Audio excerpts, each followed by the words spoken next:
Good morning, and we will continue looking at properties of masonry mortar, and that is where we had terminated in our last lecture.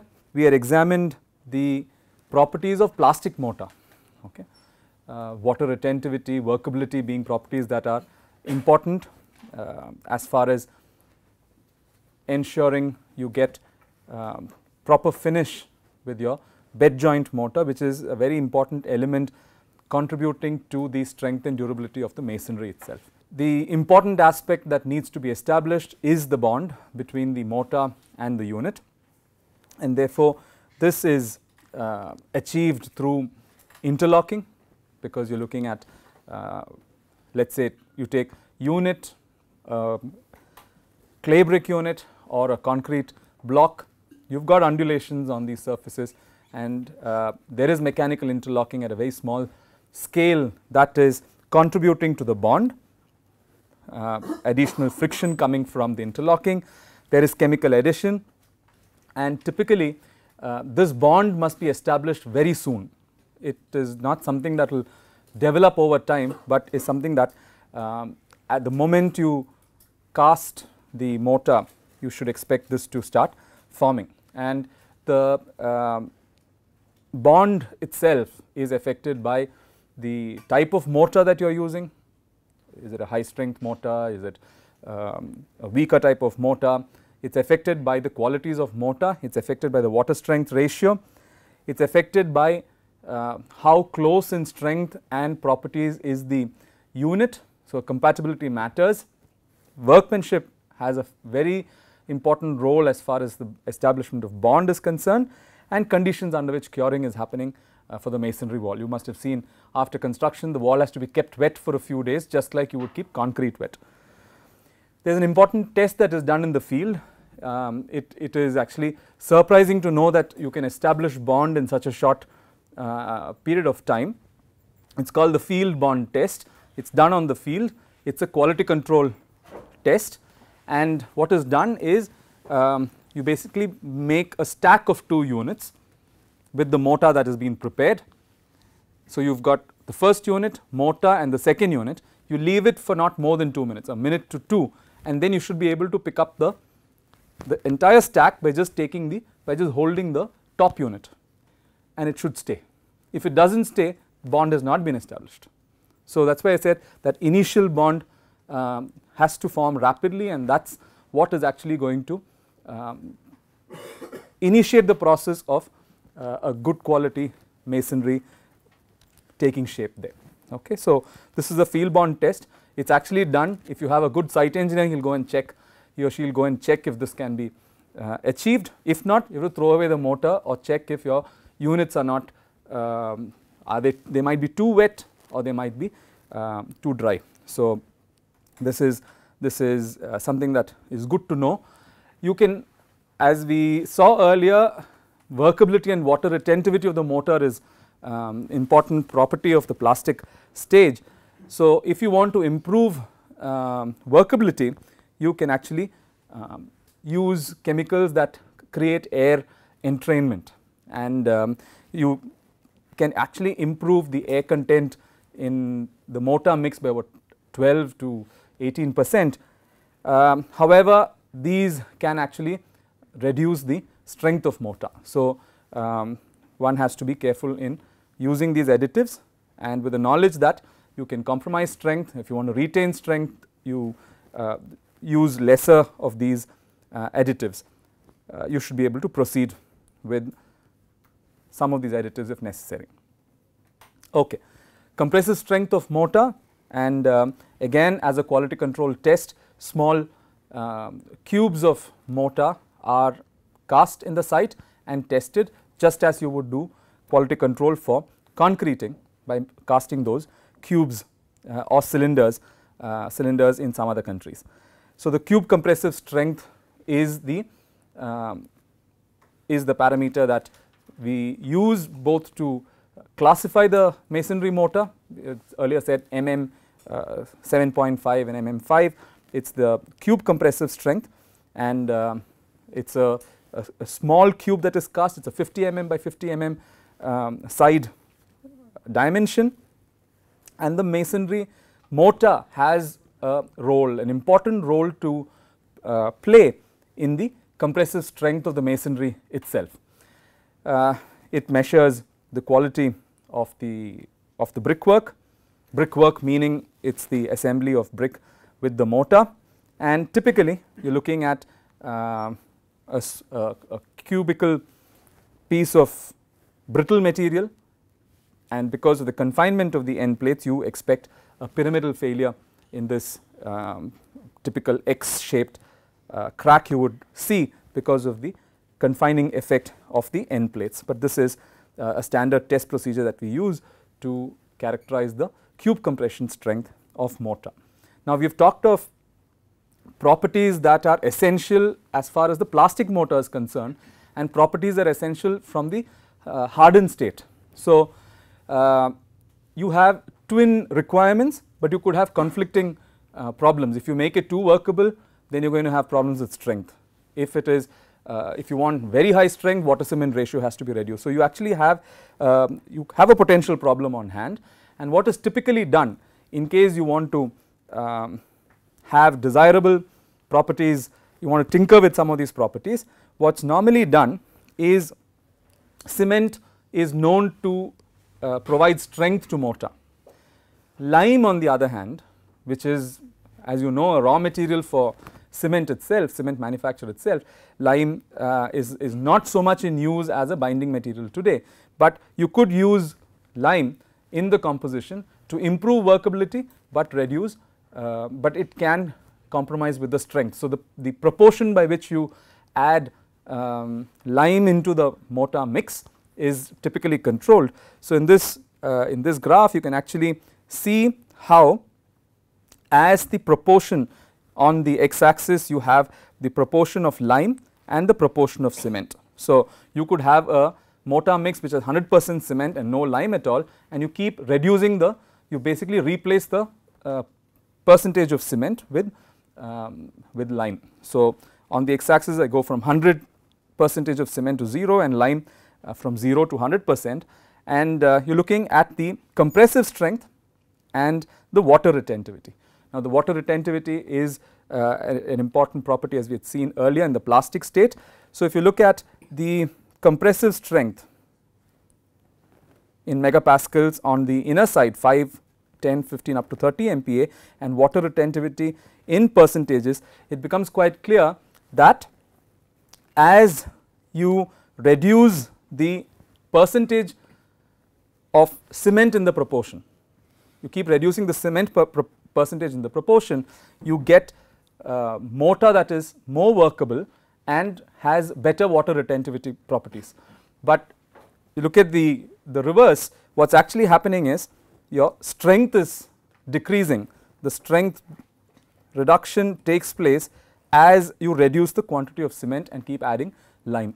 So lime will, if you are working with just pure lime, you are going to get rather weak mortar, relatively weak mortar, more deformable probably, but definitely, but weaker mortar. So this is the conflicting outcome on the final property, but plastic stage you can work around by changing the proportion of cement and lime or adopting a certain proportion of lime if necessary. So I think you could keep this in mind in working with harder mortars or softer mortars. In several cases working with a softer mortar has shown to be much more meaningful.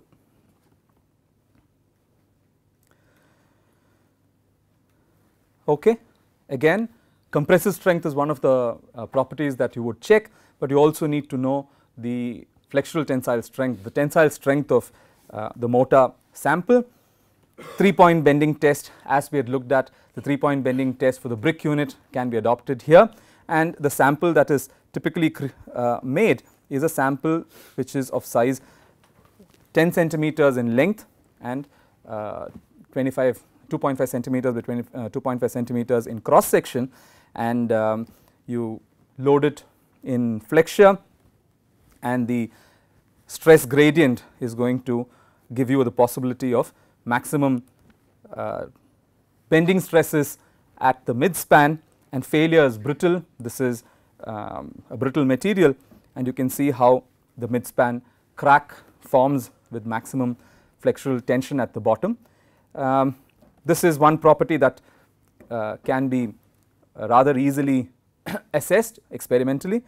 Another property of significance is volume change or shrinkage in the mortar, and this is again experimentally tested using a small beam made out of mortar, and then you look at what the volume change is, how much the mortar is shrinking as the hardening process is happening at 7 days and at 35 days, and there are limits for shrinkage, because if mortar shrinks too much, it's established a bond with the unit, but if it shrinks too much, you can have failure at the bond by the time the wall gains strength and hardens.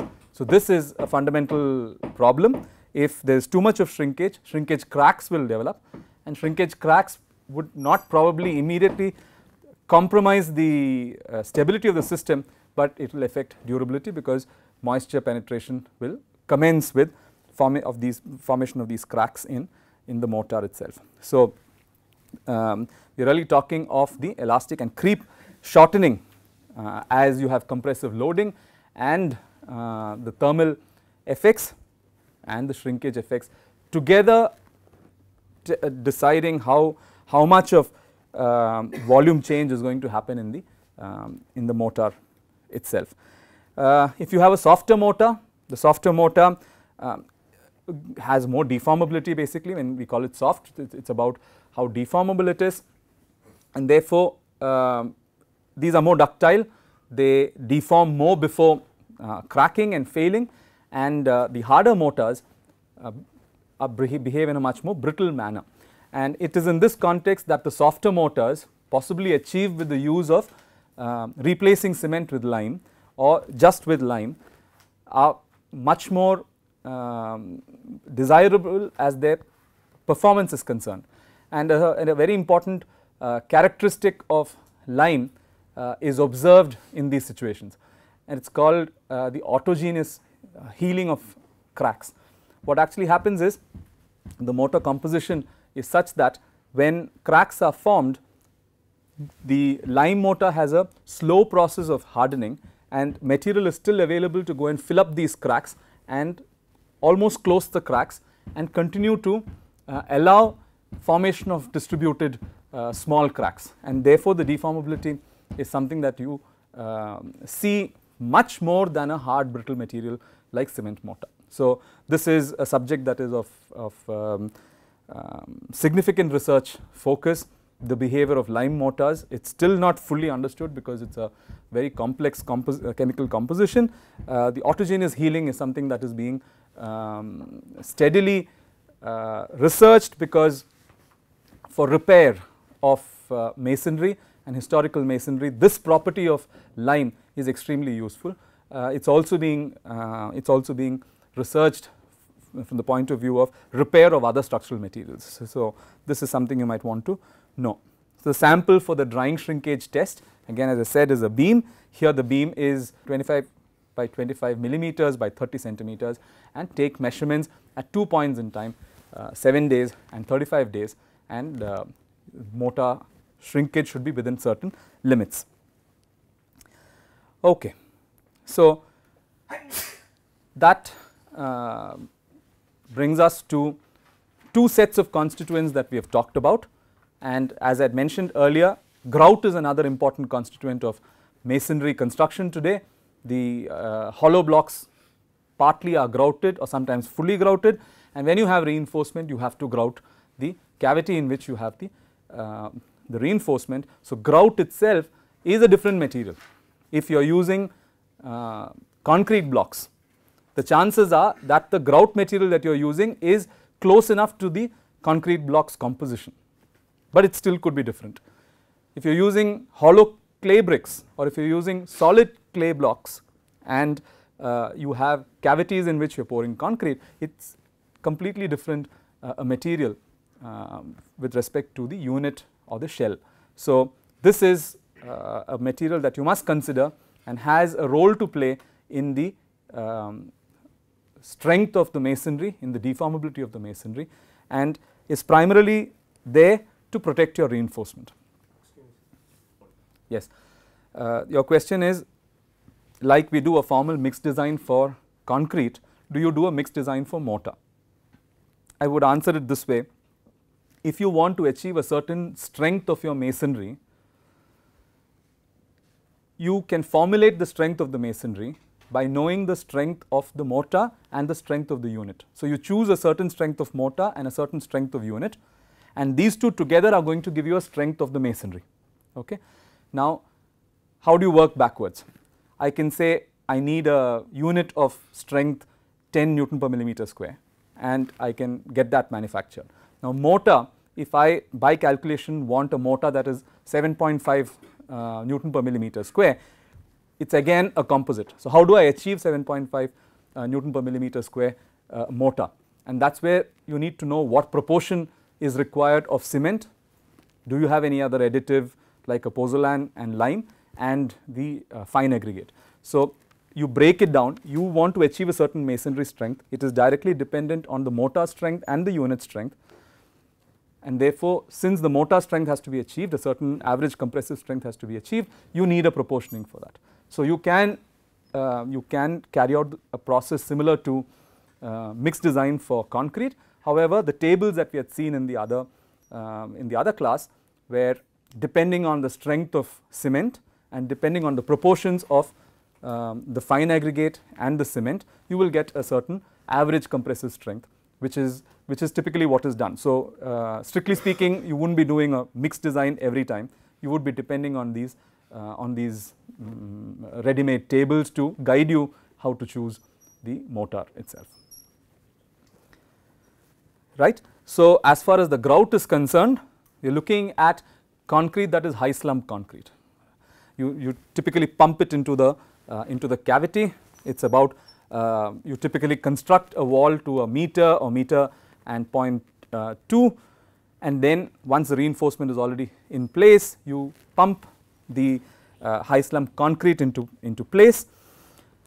It could be into these voids created by the hollow, or it could be the cavity between two leaves that you are filling where the reinforcement is also placed. And this is something we have seen as when we were looking at the typologies of masonry construction. So, you could either vertically fill the cavities in which the vertical reinforcement is sitting, or you might have the U-shaped blocks. You can see a block which is cut in the shape of U for the horizontal reinforcement to run. So, you have both these possibilities, but it has to be high slump, because mind you, it is typically not a very large cavity, and you have already put reinforcement there. So, you can have congestion quickly because these voids are limited in dimension. The cavity walls would primarily mean you have placed the reinforcement in position, you have constructed the two leaves, and you might need shuttering on the sides, or depends on whether there is wall construction that is continuing, return walls that are continuing, and then you basically grout that cavity. Okay. So, this is how the construction with a grout is carried out, and typically what the grout does is you have got a hollow cross section, you are grouting it with a significantly strong material, it is concrete strictly speaking. So, it increases the capacity, the strength capacity, the resistance in shear, in flexure is immediately seen when you have grouted masonry. Primarily they are meant to hold the reinforcement in position, right, and give corrosion protection. So, typical proportions, you will have to take a decision depending on the available cavity, the size of the void that is available to you, whether you want to go with a fine grout or you want to go with a coarse grout, and depending on whether you are going with a fine grout or a coarse grout, you actually will decide whether a coarse aggregate is going to be used or not. Because if you have let us say a void that is about 50 mm by 50 mm, and you actually have a reinforcement bar sitting in there of say 14 mm or so, the space that you actually have is not too large. So, if you choose to go with coarse aggregate, you will have to ensure that the clear dimensions that you have are going to be pumpable spaces. So, the choice between a coarse grout and a fine grout is something that is left to the designer. So, if you go with a coarse grout, you will go with you will choose a coarse aggregate as a part of the proportioning, and if it is a fine grout, you do not use coarse aggregate. Typical ratios are shown here. It could be different from these. 1:2, 1:3 is typically adopted, but an important point is that rarely would you go with a coarse aggregate size larger than 10 mm. 10 mm is the typical cap on the coarse aggregate dimension. Your question is whether load distribution would be changed.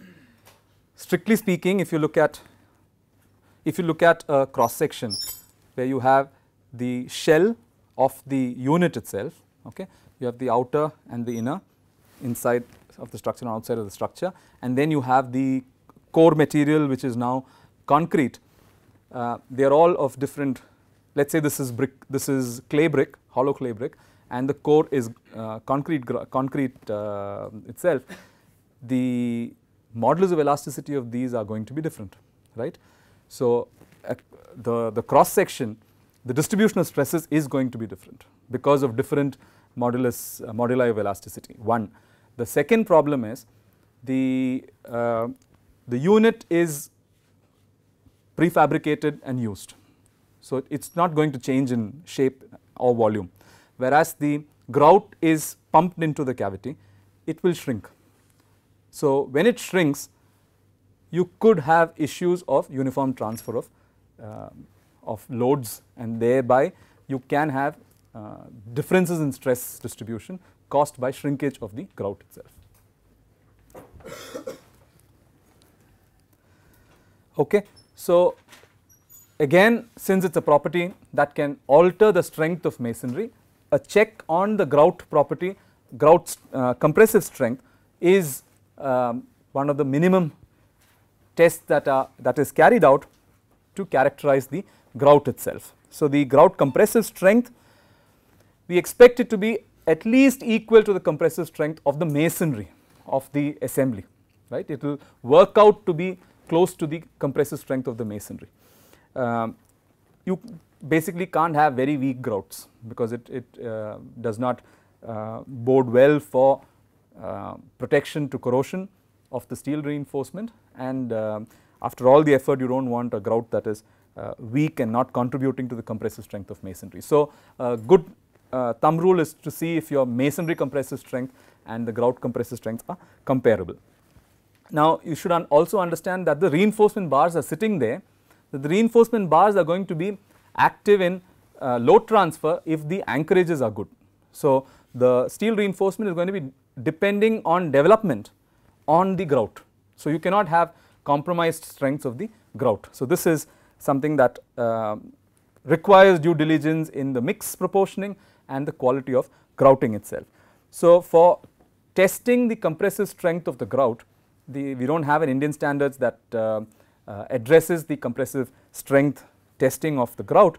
We depend on an ASTM standard, and the ASTM standard referred to here is C1019, and it is an interesting test.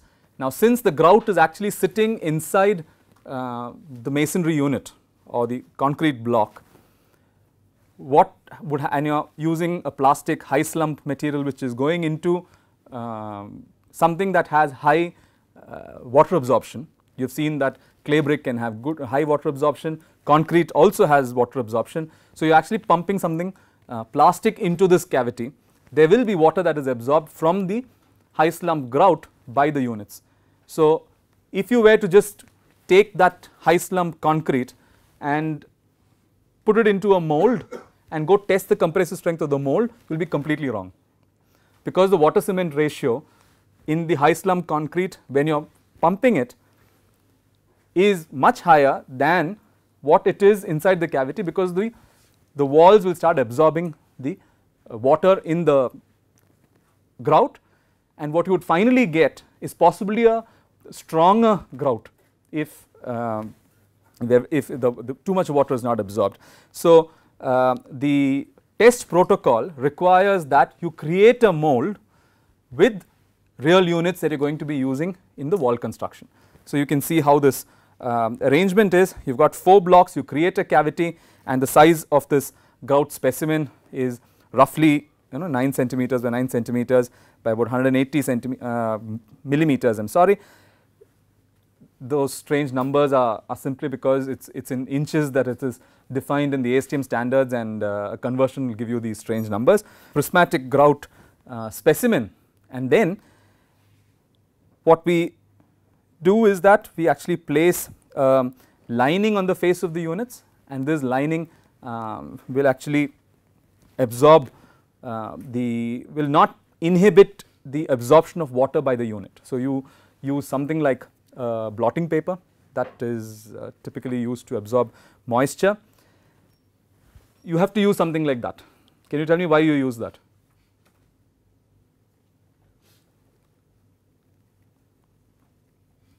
To hold the moisture. No, you want the moisture to be absorbed. You want the moisture to be absorbed from the grout, like in a real situation. But then you provide a lining material. Why do you provide a lining material? There is no bond that is formed. Exactly. Otherwise, if there is no lining material, the grout will actually bond with the units, and you can't do any test there. So, you give a lining material, but ensure that this lining material is not going to prevent absorption of moisture. So, it is an absorptive lining material that is provided, and at the bottom you normally give a wooden block so that you get a finished surface, and then once it is hardened you move away the blocks, use this, test it in compression, and that gives you the grout compressive strength. So, that is how this test is conducted. You have to basically create the absorbent mold. So, you will be careful about what material you choose to create the absorbent mold, such that you represent the effect of water that the walls actually will absorb from the high slump grout. Okay, so that is the grout compressive strength. Of course, if you are using clay brick, hollow clay brick or any other type of block, you have to be sure that you are using a similar material to create the grout sample, grout specimen, to replicate the typical absorption that you get in such a material. The fourth component, unit, mortar, grout, reinforcement. It's steel. You can test it like you would test reinforcement steel for concrete, and you need to know these strengths if you are designing your masonry. Typically mild steel or high yield strength deformable steel are used both for vertical reinforcement and horizontal reinforcement. So, a standard tension test is done to estimate the tensile strength of these materials. It is recommended, strongly recommended, that corrosion resistant steel or procedures to ensure corrosion resistance is put in place for steel, because unlike in concrete where you have good corrosion protection by design, by the composition of concrete itself, in masonry that is the big challenge, because masonry units are porous. So, you can do different things. The IS code, the National Building Code recommends that you use stainless steel, because stainless steel is not completely corrosion resistant. Stainless steel is not corrosion free, but it takes a longer time for stainless steel to corrode. You could use rods that are hot dip galvanized or epoxy coated steel reinforcement for the construction. There is a trend to use epoxy bars. There is a tendency to use carbon fiber reinforced or FRP bars for construction. This is something that is still in a research R&D stage, because there are issues of bond and also economics, the cost of this type of construction which matters. But if in the future FRP bars are going to become easily available and solves completely all the other problems in the construction of the structural material, I think we have overcome corrosion as far as structural systems like this are concerned. There is another possibility that you could use normal reinforcing bars, but which have a coating of stainless steel around, at least for a millimeter, and therefore you have to be careful that you are using corrosion resistant steel, and you can't complain that masonry reinforcing masonry has led to severe corrosion problems, because this is mentioned to you well in advance by the codes themselves. Let us say you have a bed joint and you place a reinforcement bar, you will give cover of 15 mm above and below, you are going to get a very thick mortar joint in relation to the unit itself. This ratio is a critical ratio, and there is a direct correlation between the thickness of the mortar joint and the strength of the masonry itself. So, thinner the mortar joint, stronger is the masonry.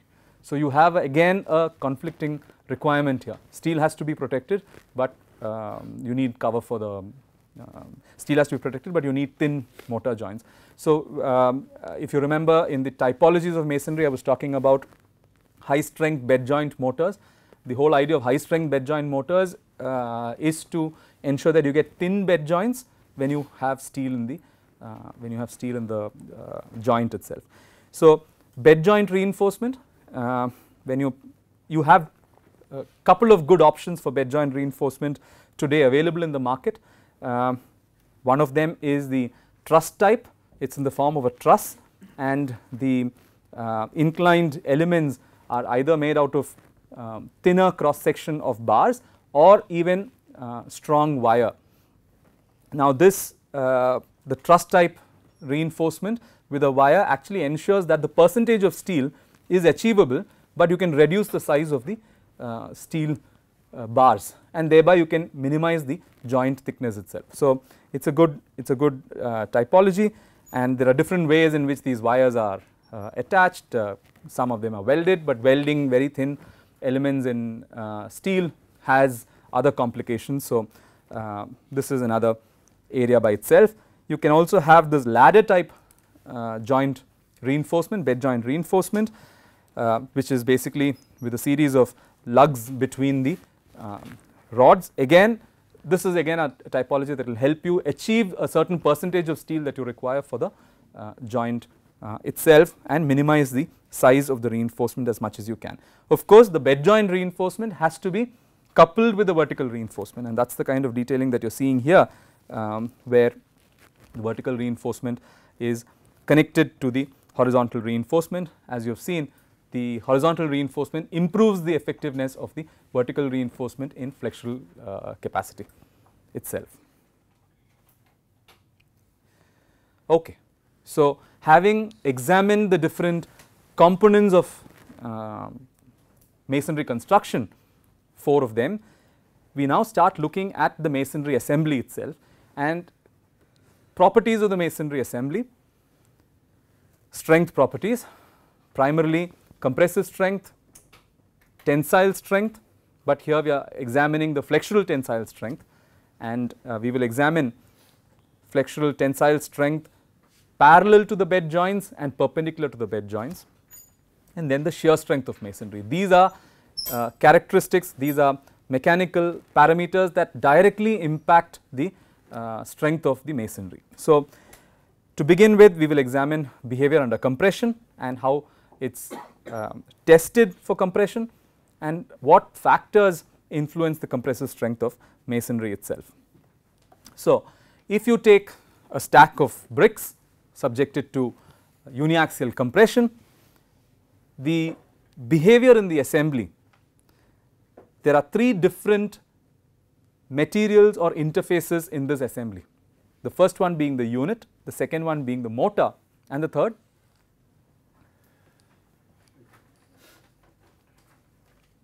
it is plain brick masonry, there is no reinforcement. The most critical is the interface between the mortar and the unit, and that has a completely different stress strain behavior compared to the unit and the mortar. So, it is really these 3 working together under compression, right, and you will start getting used to the fact that we are going to be talking about the behavior of the unit, the behavior of the mortar, and how is the interface, how is this unit mortar interface behaving under every action. And the complexity of masonry is to be able to establish the behavior under compression, the behavior under shear, the behavior under flexure you have to break it down to the individual behavior, individual load displacement behavior, but then of course to complicate our lives it is not additive. If you add all this you will not get the behavior of the masonry. So, it brings in complexities, it is closer to anisotropy than isotropy for sure, not even orthotropic. So, we will examine the effect of this interface in the behavior first under compression, but we will be examining this under other actions as well. Okay. So, what happens? You look at a masonry construction, you have the unit and the mortar, these are lined up, stacked up. The masonry unit which is less deformable, right, it is more brittle, it is less deformable, actually starts confining the mortar, because the mortar is a more deformable of the two constituents. The mortar tends to expand, it is not in the plastic state that we are talking about. In the plastic state of course it gets squeezed out of the joint, but even when it is hardened and you keep loading the masonry, the mortar tends to expand more than the unit. So, but since a bond is present between the unit and the mortar, the unit starts confining the mortar. So, there is what is referred to as a coaction between the unit and the mortar, because of which, because the unit starts confining the mortar is in a state of triaxial compression. Vertically you have the gravity load, but in the other two lateral directions the unit starts confining the mortar. So, if you look at the state of stress in the mortar, it is in triaxial compression, it is completely confined. Your question is whether this confinement is coming from the unit above and below in a stack or from the neighboring units in a wall construction. Okay, as of now we are actually examining the stack, and the confinement is because of the bond with the unit above and the unit below. We are not talking of the kind of confinement, actually while the confinement from neighboring adjacent units in a wall constructed in a certain pattern exists, this is more critical, right. So, the mortar is in a state of triaxial compression. Now, it is important to pause for a moment and understand what is really happening. You can go and estimate in the cube compressive strength of the mortar, you were able to estimate the uniaxial compressive strength of mortar, right. In the lab test you are actually just doing uniaxial compressive strength, but in reality the mortar in the wall construction is not under uniaxial compression, it is under triaxial compression. Okay. So, how do you get the triaxial compressive strength of the mortar, or how would you estimate the compressive strength of the masonry? By just having the knowledge of the uniaxial compressive strength of the mortar. So, this is a trick in the behavior of masonry, and is something that is addressed in the next module. You will see how the uniaxial strength of mortar then finds its way into an estimate of the compressive strength of the masonry with necessary modifications to account for the confinement effect or the state of triaxial compression. Now, the bond exists, the mortar has a bond with the unit above and the unit below, because of which as the mortar is getting confined, the unit in turn experiences tension because of the bond, right, equal and opposite actions. So, as I said, the mortar is now resisting, is expected to resist a higher compressive strength because it is in a confined state than the uniaxial compressive strength of the mortar itself. So, this is a point you need to keep in mind. Because of the bond and because of equilibrium, the unit now starts experiencing tensile stresses. Okay. So, if you look at the triaxial state of tensile stresses in the unit, vertically in the gravity direction there is compression. So, there is vertical compression, but in the two lateral directions, because the mortar is deforming in both directions, it is free to deform in both directions, you have bilateral biaxial tension in the unit. Okay. Now, that is a catch, because unit is the brittle material of the two and could be weak in tension. So, this mechanism is what causes the formation of cracks in the unit at failure. Okay. So, this coaction is something that is at the foundation of how masonry is going to behave.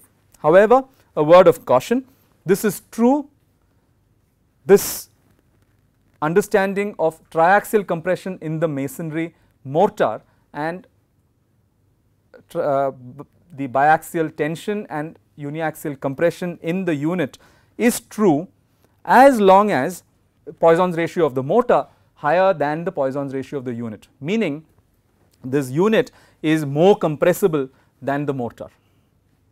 This theory is valid as long as your compressibility of the unit is more than the compressibility of mortar. So, typical values, if you want to look at, the Poisson's ratio of the unit would be of the order of 0.1 and the Poisson's ratio of mortar would be about 0.25 or higher. So, the unit is more compressible than the mortar. This should not be confused with the deformability. As far as deformability is concerned, and we are examining a property such as the modulus of elasticity, the modulus of elasticity of mortar is higher than the modulus of elasticity of unit. So, in terms of deformability, softer material, mortar is a softer material, unit is the harder material and more brittle material, but as far as compressibility is concerned, you know that a material like cork is more compressible, right, and it has a Poisson's ratio close to 0, unit is about 0.1, rubber is highly incompressible about 0.5 and mortar is at about 0.25. So, it is the compressibility that matters as far as the problem on hand is concerned, and because of the mortar being less compressible, it gets into the state of triaxial compression at the bond. Okay. So, and you need to keep this in mind, because if the composition of the unit in the mortar is such that you get mortar is going to be more compressible than the unit, you can have a completely different way in which the stresses are going to be working out for you in the failure of the masonry in compression. So, we will examine that. It's very well documented in the literature. So, as far as failure is concerned, these tensile stresses developing in the unit in the lateral direction will actually lead to formation of vertical cracks in the unit, and that is how the unit will fail. Okay. The moment the unit fails, the confinement to the mortar at that joint is lost. So, the mortar now suddenly falls from a state of triaxial compression, confined compression, to a state of uniaxial compression. Its compressive strength suddenly drops and it gets crushed at the same value, which was able to resist suddenly fails under the same value, because it is now shifted from triaxial confined compression to uniaxial compressive state. So, you see the formation of these fine vertical cracks. I hope you are able to observe these cracks. You will not see single cracks, but you will see a series of fine vertical or subvertical cracks. Okay. Like you would see in a concrete cylinder or a concrete cube, there is a series of subvertical cracks form. These vertical cracks are going to be in the unit, and once they sufficiently form, you will get bulging and failure in the unit itself. So, these cracks are all going to be parallel to the direction of loading, and at ultimate you would see a crushed system. The mortar would actually be powder, and in this state, if you go and pull out the mortar, it's actually powder, because the unit has failed and it's not offering any more confinement, and you will see that the mortar is also crushed at this point of the test itself. Now, it's important to understand the behavior of the strength of the brickwork. When I say brickwork, it's the assembly versus the strength of the unit itself, right? And when you actually look at the stress strain curve of the unit and the stress strain curve of mortar. This is where we said unit is stronger, right, unit is stronger but less deformable. Modulus of elasticity of the unit versus the modulus of elasticity of the mortar. So, the mortar is more deformable but of lower strength. Together they give you something that is in between as far as the masonry is concerned. So, if you were to compare the strength of the brickwork masonry versus the strength of the unit itself, the brickwork compressive strength, masonry compressive strength is lower than the unit compressive strength. Okay.